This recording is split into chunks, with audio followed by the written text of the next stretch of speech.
நண்பர்கள் அனைவருக்கும் வணக்கம். Welcome to our channel India 360 jobs with by உங்கள் நவீன். நண்பர்களே, இப்பதான் நம்ம சேனலுக்கு ஃபர்ஸ்ட் டைம் வரீங்க அப்படின்னா நம்ம சேனல் சப்ஸ்கிரைப் பண்ணி வச்சுக்கோங்க, பெல் பட்டனை கிளிக் பண்ணிக்கோங்க. அப்படிதான் நம்ம போற வீடியோ எல்லாமே உங்களுக்கு உடனுக்குடனே நோட்டிபிகேஷன் வரும். அது மட்டும் இல்லாமல் இந்த வீடியோ பிடிச்சிருந்துச்சு அப்படின்னா நம்ம வீடியோக்கு கீழே கமெண்ட் பாக்ஸ்ல சைட்ல ஹை பட்டன் இருக்கும். அந்த ஹை பட்டனை தட்டி விட்டீங்கன்னா எங்களுக்கு பாயிண்ட்ஸ் சேரும். இன்னைக்கு என்ன வீடியோ பத்தி பார்க்க போறோம் பாத்தீங்கன்னா, நமது தமிழ்நாடு ரயில்வே துறை டிபார்ட்மெண்ட்ல இருந்து NTPC அபிஷியல் நோட்டிபிகேஷன் ரிலீஸ் பண்ணிட்டாங்க நண்பர்களே.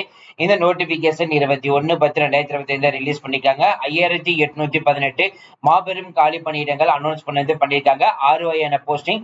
ஸோ 10th 12th டிகிரி முடிச்சவங்க யார் வேணாலும் விண்ணப்பிக்கலாம். விண்ணப்பிக்க வேண்டிய கடைசி தேதி 20/11/2025 சொல்லிருக்காங்க. இதோட முழு அப்டேட் வீடியோ பார்க்கணும்னு நினைச்சீங்கன்னா இந்த வீடியோக்கு கீழே டிஸ்கிரிப்ஷன்ல லிங்க் உங்களுக்கு சோகம் ஜஸ்ட் கிளிக் பண்ணாலே போதும். நீங்க டேரக்டா உள்ள நம்ம சேனலோட முழு வீடியோ நீங்க பார்த்து தெரிஞ்சுக்கலாம். இல்ல அப்படின்னா டேரக்டா நம்ம சேனல் உள்ள போனீங்கன்னா ஃபர்ஸ்ட் வீடியோ இருக்கும், அதை பார்த்து நீங்க செக் பண்ணி பார்த்து தெரிஞ்சுக்கலாம். இனிமே நம்மளோட Telegram, Facebook, Instagram and WhatsApp group join பண்ணீங்கன்னா கண்டிப்பா ஜாயின் பண்ணிக்க. அதோட லிங்க் எல்லாமே நம்ம டிஸ்கிரிப்ஷன் ஃபர்ஸ்ட் கமெண்ட் கொடுத்துருக்கோம். நம்மளுடைய mail ID description and first கமெண்ட்ல கொடுத்துருக்கோம்.